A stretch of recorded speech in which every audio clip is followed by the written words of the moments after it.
10,000 stocks in my head. One goal in mind, to try to make you mad money. You can't afford to miss it. Hey, I'm Cramer. Welcome to Mad Money. Welcome to Cramerica. Other people want to make friends. I just want to make you money.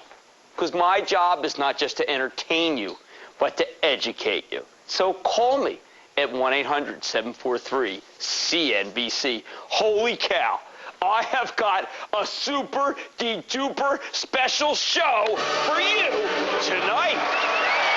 And it's all about staying one step ahead of the street. How do you spot a bottom? Oh, not that kind of bottom. How do you spot a bottom before it happens? How can you call a top in a stock, in the whole market?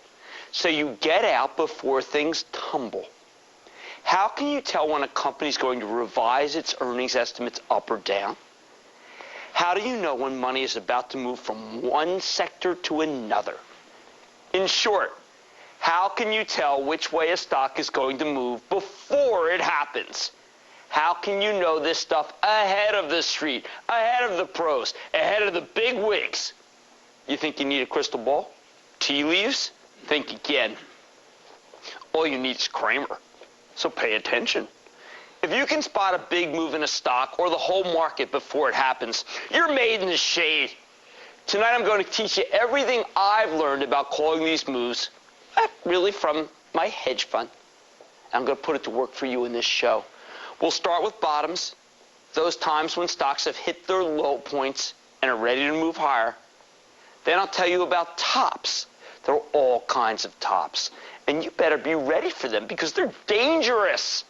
After that, I will explain how I try to call earnings revisions and sector rotations before they happen. Why should we wait to say there was a vicious sector rotation yesterday? How about predicting one ahead? You'll learn how to do what I do, and you'll have a big edge on the street.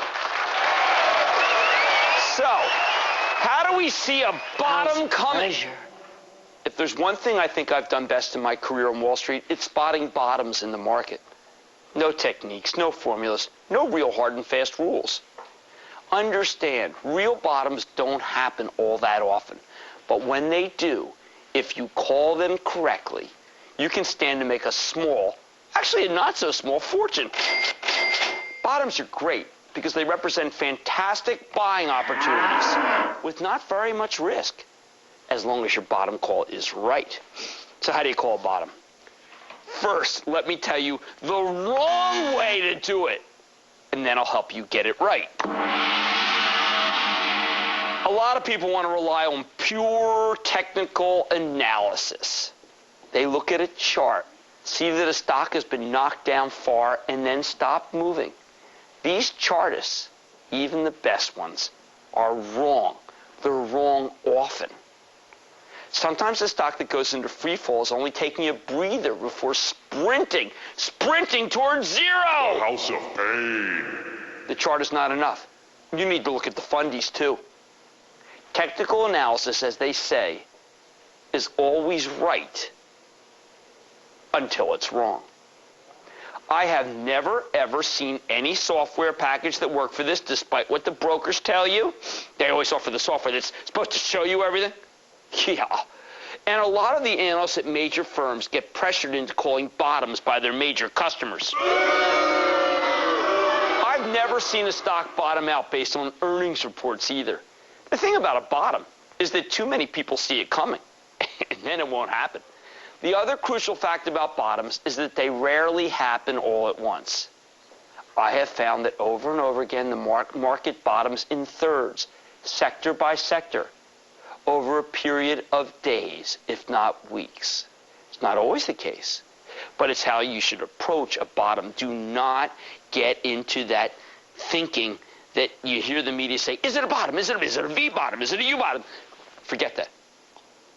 Bottoms occur in stages. Now here's how I work. I just want to talk to you about investment bottoms, or really investment mega bottoms in the market. You want to see three things when looking for a bottom.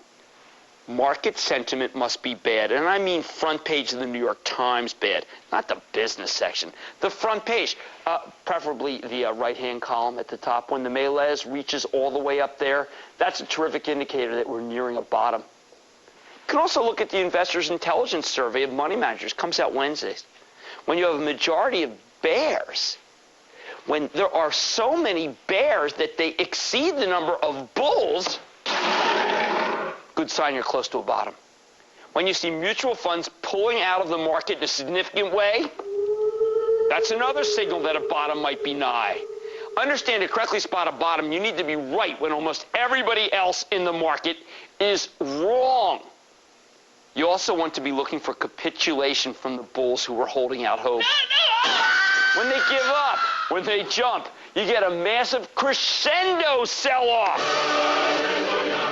You'll see lots of volume and sinking prices as the last holdouts give up and recognize where they really live. The house of pain. And they're doing this. That's your chance. You will not have a bottom until these investors have thrown in the towel. A crescendo bottom is one of those rare times when the market bottoms all at once, not in thirds. Happens very rarely. And then, you back up the truck and you start buying. Finally, big bottoms usually have a catalyst when market sentiment is in the gutter, when even the most bullish of the bulls are like Achilles, off sulking in his tent. And then you get some big